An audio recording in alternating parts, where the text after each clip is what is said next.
Hello, welcome to my YouTube channel. So how are you all? I hope everyone is fine. So today I am going to give you an introductory lesson on classes in Python.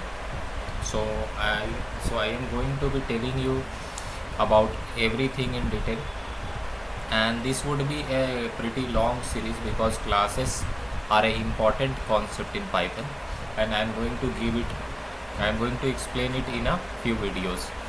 So this video, watch till the end so that you would understand the basics of classes. So in Python has the ability, and you can use Python programming language to write object oriented code. Okay, so in Python you can write procedural oriented code where you write procedures and functions, and Python also gives you the ability to write object oriented code. So what do you mean by object oriented code? Why to write object oriented code? Why to use objects and classes? What are the benefits? All these questions I would answer one by one. So object oriented programming is a concept where you use class and objects while in your code. Instead of writing simple plain functions, you use objects and methods. So what is the benefit of using objects and methods? So benefit of using objects is that you can abstract a lot of complexity of your code from your end user. So the main purpose of coding is to supply or to make some software that someone else would use. Okay, so for them the interface of the software should be very very simple, so that they won't have any issue while operating the software.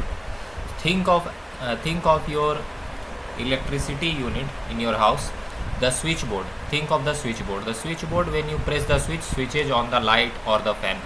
Okay, you don't know the complexity behind how the wires are going to the light and how the switch is connected to the wire. You don't know any of the complexity, yet when you touch the switch, when you switch it on, the light bulb glows on. So this shows a simple interface. Again, I am going to give you another example, which is an elevator. So when you use an elevator, you just press a button and the elevator goes to that floor. Okay, it is that simple.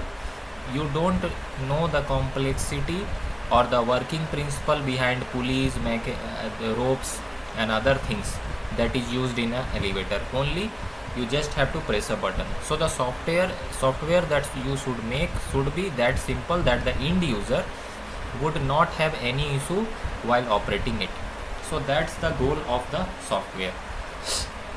When you create software using object oriented programming principles, your software becomes very neat and clean. Your code style, everything becomes very neat and well maintained.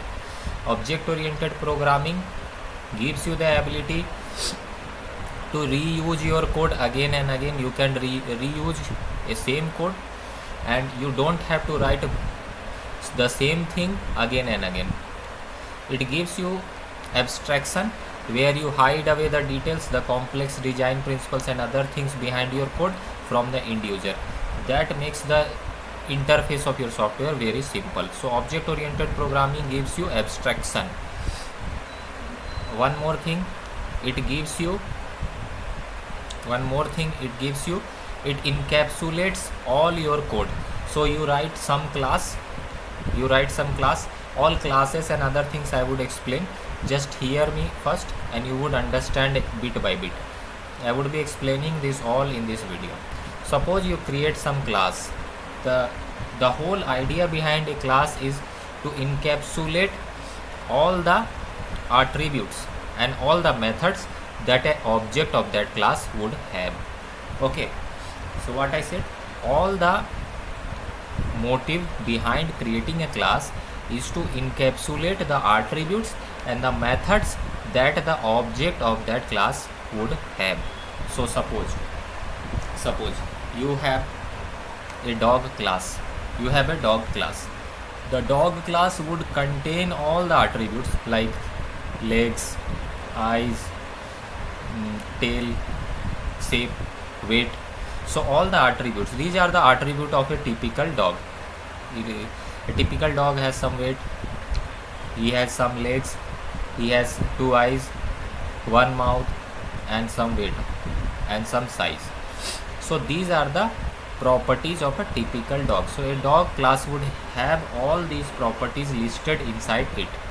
Okay, then it would have some behavior also. A dog has some behavior like it walks, it barks, it runs, it eats, it sleeps. So these are the behaviors. So these behaviors along with the attributes would be encapsulated within the class. So this makes your code very clean and maintainable. All the attributes and methods related to one class would be inside that class only, so that when you have to edit something, you just have to go inside that class and you have to edit it in one place, and you can use that class and you can create as many instances, as many objects from that class. So now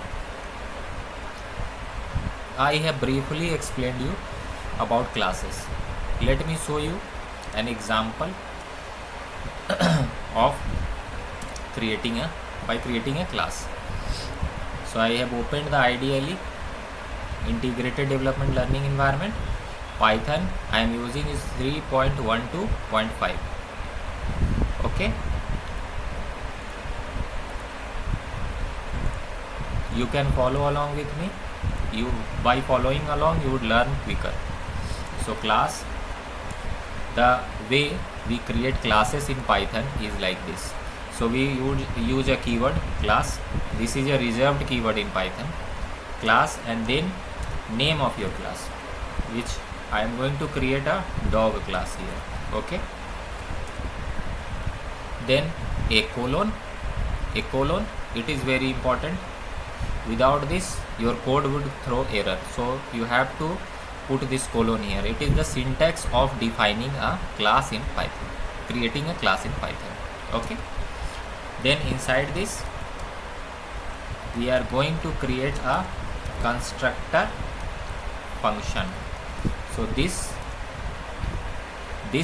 dunder init, double underscore init, double underscore is a method in the dog class. Okay, it is a method in the dog class. Its first argument, its first parameter, you can see, is self. So this is the object itself. Okay, this is the object itself, and this constructor function has the ability to initialize the object with attributes. So let me show you how. So a simple dog class, a dog would have a name. This self attribute is, this self parameter is very important. Without passing it, your object would not get instantiated with the attributes. Okay, your object would not get initialized with the attributes correctly. So a dog common attributes are name, breed, weight. Okay, suppose name, breed and weight, 3 attributes I am taking.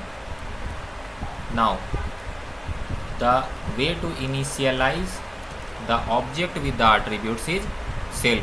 So we are accessing this. Okay, we are accessing this attribute and we are creating a property self.name. So this is the object.name. When you are going to create an object using this class, this constructor would be called and your object would be initialized with the attributes that you pass in here. Okay, so self.name means the attribute of the object. So I am setting it to name. So this name, whatever you would pass, it would be set on the object dot name property. Self dot breed self dot weight.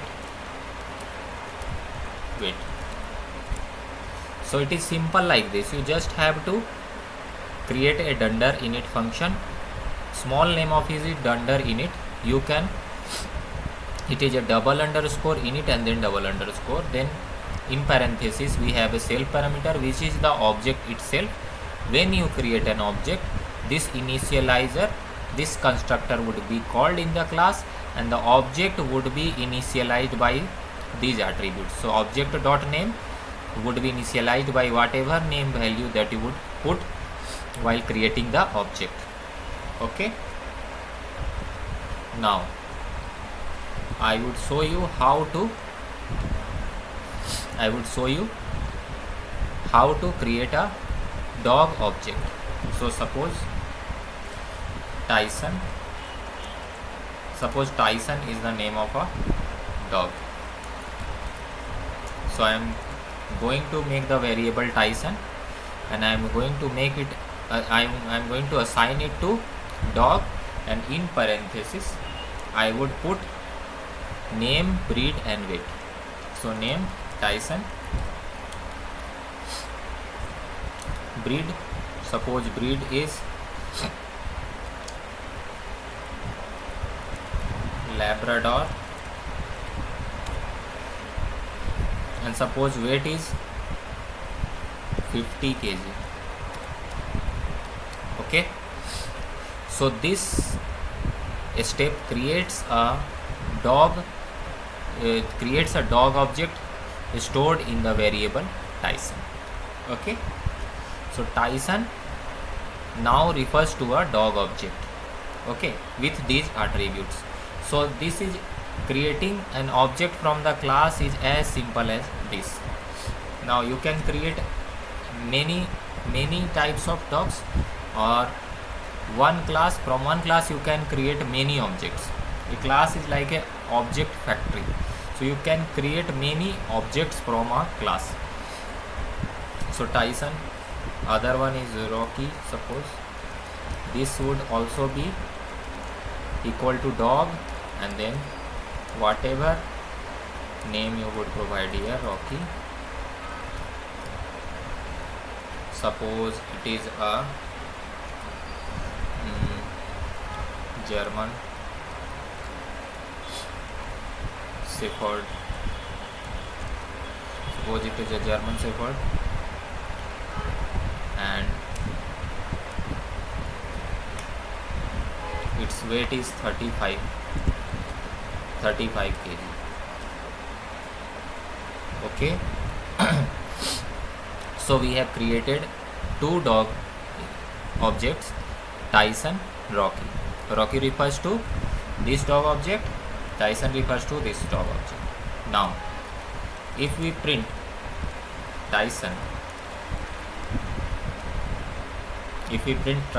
and then first we have to save this so that we can run it. Class, okay, I am going to save it as class.py. Now I have saved it on the desktop, so I am going to run it using the command prompt. I am going to the desktop and Python and then the file class.py. Okay, so it is showing dunder main _main _dot. So it is a dog object. So name of the class is dog and object at memory location. This is the address of the memory where it is now present. Okay, so this information doesn't give a lot of info about this object. So I would show you how to manipulate this information so that you can give more information about your object. First I would explain you how all of this is working. So here Tyson, we have created a variable, we have made it equal to the dog. In parenthesis we have given name. Okay, so when this code is running, when you run this code, what happens that Python would check all the attributes then it would bind the attribute with the object. So self dot name, Python would pass self dot name, object dot name Tyson, object dot name Tyson, object dot breed Labrador, object dot weight 50 kg. So Python would link the object and initialize the attributes for that object. Okay, so both of these dogs and any object, whatever you would create, all of them, if you have different attributes, would have different attributes in their dictionary. Each of these objects has a separate dictionary which contains their attribute. So you would learn about this, all of this, and I would tell you everything in detail. So this is the initializer or constructor. It initializes the object with the attributes. You can name it however you want, but self is the convention. You can name anything you put here, it would not affect it, but self is the convention, so we are using self. Now when we are running this, it is showing dog object as memory location this. So this is not giving us full information. So we can create a method dunder wrapper, REPR. So double underscore REPR and double underscore, then self in the parenthesis, because every method in the class would, in the parenthesis, would have a self word. Okay, every method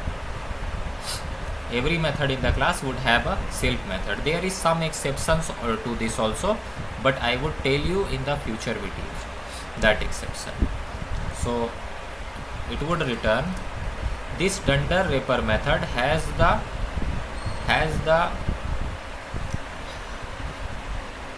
has only one motive. It is the representation of your object in a human readable form. Okay, so just think about it like that. We are going to create a f string, and here we are going to put self dot name is of self dot breed and weight is self dot weight. Okay, so this is the representation of your object in the string format. Okay, so now when we are, let me print Rocky also. So we are printing both of these, and now we have to save it, and now we are going to run it again here. So here you can see Tyson is of Labrador. So here we have Labrador breed, we should say, instead of Labrador. Now when we run it again, Tyson is of Labrador breed and weight is 50 kg. Rocky is of German Shepherd breed and weight is 35 kg. So you can see the string representation gives the information of the class in a human readable form. So it is very important to know this. Now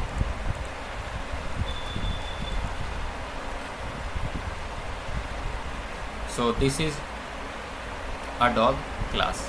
Okay, now what I said in the definition, that a class encapsulates the data and the methods that are associated with that object. Okay, so the methods that can be there are bark. So a dog can bark. Self, we can simply put print self dot name. we can access the attributes through the self keyword here. That's why the self keyword is important, because each object you can access their attributes separately. So you can create any number of items or any number of objects, and you can access the values separately using the self keyword. Okay, self represents the object itself. The object itself. Self dot name is simply is barking. Okay, now we can print it. Print Tyson dot bark. Okay, it is a method, so we would call it. Without calling it, it would not work. And Rocky dot bark. Okay, after that we are going to save it, and we are going to run it again. Python class dot py. So it is showing unterminated string literal. It is a simple error. Just put it here. Put this quote here.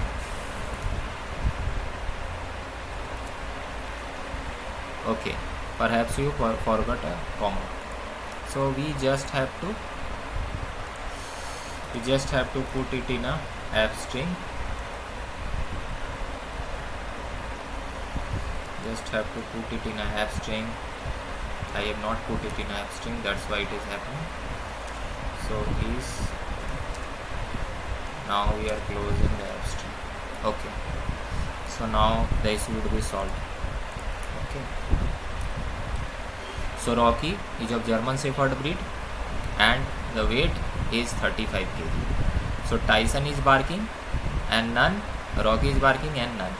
The none is coming because the print statement, we are using the print statement to show the output to the console. If we return it, if we return this directly, that none would not be there.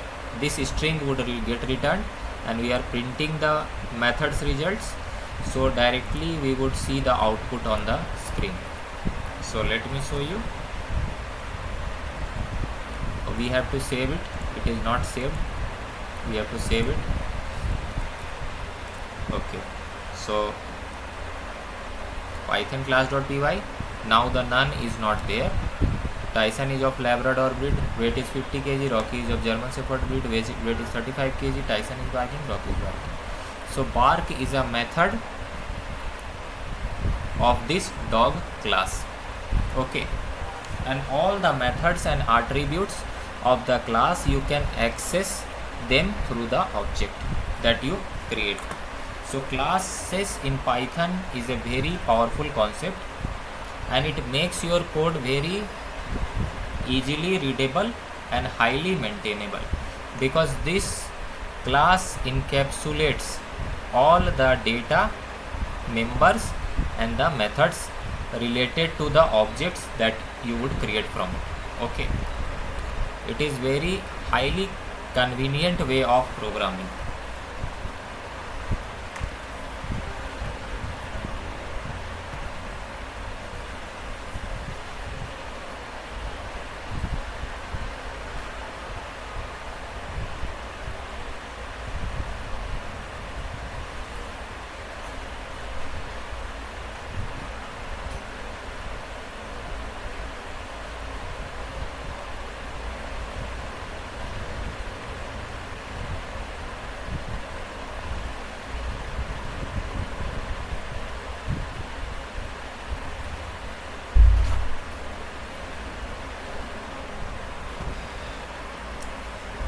So it is a highly convenient way of writing code. Now, the benefit of using classes over functions is that if you are using this class in 10 different places, and if you want to change some behavior or change some method and change some action, you just have to come to this module where you have that class, and you would change that in that class only, because that class is encapsulating, and that class has the method and other things. So this is very powerful, and it makes your life easy as a programmer. So you don't have to worry and change things in 50 different places. Okay, one thing is that. Other thing is that everything related to a object is inside this class. So you just have to take a look at it. So someone reading your code would just see the class and the methods, and he can understand easily what your intent is behind why you created this class exactly. So he would understand it well. Makes the code very easily readable and highly maintainable. Okay, now